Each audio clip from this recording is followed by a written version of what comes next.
ISLിൽ league ഷീൽഡും അതോടൊപ്പം തന്നെ ISL കപ്പും ഒഴിച്ച് ബാക്കിയുള്ള ISLിൽ ലഭിക്കാവുന്ന എല്ലാവിധ ഇൻഡിവിജ്വൽ അവാർഡുകളും കേരള ബ്ലാസ്റ്റേഴ്സ് തങ്ങളുടെ കൂടാരത്തിൽ എത്തിച്ചിട്ടുണ്ട്. അങ്ങനെ കേരള ബ്ലാസ്റ്റേഴ്സിന് വേണ്ടി ഹിസ്റ്ററി ബിൽഡ് ചെയ്ത ഹിസ്റ്ററി ഹോൾഡേഴ്സ് നമുക്ക് വിളിക്കുവാനായിട്ട് സാധിക്കുന്ന താരങ്ങൾ ആരൊക്കെയാണ് നമുക്ക് ഈ ഒരു വീഡിയോയിലൂടെ കണ്ടുവരാം. ഈ ലിസ്റ്റിലെ ആദ്യത്തെ താരം എന്ന് പറയുന്നത് ഇയാൻ ഹ്യൂമാണ്. കേരള ബ്ലാസ്റ്റേഴ്സിന് വേണ്ടി താരം നേടിയെടുത്തത് ഗോൾഡൻ ബോളാണ്. ISLിൻ്റെ 2014 സീസൺ, അതായത് പ്രഥമ സീസണിൽ തന്നെ താരം ഈ ഒരു നേട്ടം കേരള ബ്ലാസ്റ്റേഴ്സിന് വേണ്ടി നേടിയെടുക്കുന്ന കാഴ്ച നമ്മൾ കണ്ടിട്ടുണ്ടായിരുന്നു. പിന്നീട് ആ ഒരു സീസണിൽ തന്നെ കേരള ബ്ലാസ്റ്റേഴ്സിന് വേണ്ടി എമേർജിംഗ് പ്ലെയർ അവാർഡ് കരസ്ഥമാക്കിയിട്ടുണ്ടായിരുന്നത് സന്ദേശ് ജിങ്കനാണ്. കേരള ബ്ലാസ്റ്റേഴ്സ് ആരാധകരെ സംബന്ധിച്ചിടത്തോളം വളരെ മികച്ച ഒരു പ്രകടനത്തിലൂടെ ആയിരുന്നു ആ ഒരു സീസണിൽ അദ്ദേഹത്തിന് ആ ഒരു അവാർഡ് ലഭിച്ചിട്ടുണ്ടായിരുന്നു. പിന്നീട് ഇദ്ദേഹം കേരള ബ്ലാസ്റ്റേഴ്സിൻ്റെ ക്യാപ്റ്റനാവുന്ന കാഴ്ചയൊക്കെ നമ്മൾ കണ്ടിട്ടുണ്ടായിരുന്നു.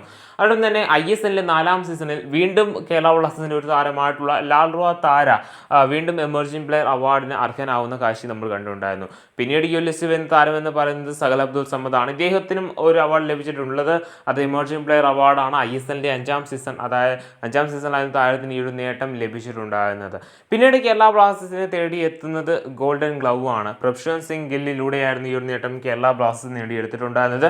കേരള ബ്ലാസ്റ്റേഴ്സിൻ്റെ ISLിലെ തന്നെ ഏറ്റവും മികച്ച സീസണുകളിൽ ഒന്നായിട്ടുള്ള ISLിൻ്റെ 8ാം സീസണിൽ കളിക്കുകയാണ് താരത്തിന് ഈ ഒരു നേട്ടം ലഭിച്ചിട്ടുണ്ടായിരുന്നത്. പിന്നീട് ബ്ലാസ്റ്റേഴ്സിന് വേണ്ടി അവശേഷിച്ച ഗോൾഡൻ ബൂട്ട് ISLിൽ നേടിയെടുക്കുവാനായിട്ട് ബാക്കിയുണ്ടായിരുന്ന ഗോൾഡൻ ബൂട്ട് ഡിമിട്രിയസ് ഡയമൻഡക്കോസിലയുടെ ISLിൻ്റെ 10ാം സീസണിൽ കേരള ബ്ലാസ്റ്റേഴ്സ് നേടിയെടുക്കുന്ന കാഴ്ച നമ്മൾ കണ്ടിട്ടുണ്ട്.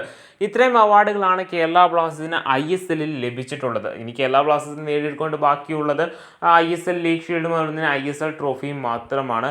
അതോടൊപ്പം തന്നെ കേരള ബ്ലാസ്റ്റേഴ്സ് കളിച്ചിട്ടുള്ള മറ്റ് ടൂർണമെൻറ്റുകൾ എടുത്ത് നോക്കുകയാണെന്നുണ്ടെങ്കിൽ ഡ്യൂറൻ കപ്പിലും കേരള ബ്ലാസ്റ്റേഴ്സിന് വേണ്ടി ഒരു ഇൻഡിവിജ്വൽ നേട്ടം ഒരു താരം കൊയ്തിട്ടുണ്ട്. അത് മറ്റാരുമല്ല, കഴിഞ്ഞുപോയൊരു ISL സീസണിൽ കേരള ബ്ലാസ്റ്റേഴ്സിന് വേണ്ടി ഏറ്റവും മികച്ച പ്രകടനം കാഴ്ചവെച്ചിട്ടുള്ള നോഹ സദുയാണ്. കേരള ബ്ലാസ്റ്റേഴ്സിന് വേണ്ടി വളരെ മികച്ച പ്രകടനം കാഴ്ചവെച്ചിട്ടുണ്ടായിരുന്ന ഇദ്ദേഹം ഡ്യൂറൻ കപ്പിൽ കേരള ബ്ലാസ്റ്റേഴ്സിൻ്റെ കഴിഞ്ഞുപോയൊരു ഡ്യൂറൻ കപ്പിൽ കേരള ബ്ലാസ്റ്റേഴ്സിൻ്റെ ടോപ്പ് സ്കോററും അതുപോലെ തന്നെ ഗോൾഡൻ ബൂട്ട് വിന്നറുമായിരുന്നു ഡ്യൂറൻ കപ്പിലെ. അതുകൊണ്ട് തന്നെ കേരള ബ്ലാസ്റ്റേഴ്സിൻ്റെ ഈ വരാൻ പോകുന്ന സീസണിലും ഇദ്ദേഹം തുടരുമെന്ന് കേൾക്കുന്നുണ്ട്. സോ എന്തൊക്കെയായിരുന്നാലും കേരള ബ്ലാസ്റ്റേഴ്സിന് വരാൻ പോകുന്ന സീസണുകളെങ്കിലും 2 ട്രോഫികൾ അവശേഷിക്കുന്ന ISLിലെ 2 ട്രോഫികൾ നേടിയെടുത്തുകൊണ്ട് ബ്ലാസ്റ്റേഴ്സിന് ഈ ഒരു ട്രോഫി കൗണ്ട് ഫിൽ ചെയ്യുവാനായിട്ട് സാധിക്കട്ടെ എന്ന് നമുക്ക് പ്രതീക്ഷിക്കാവുന്നതാണ്.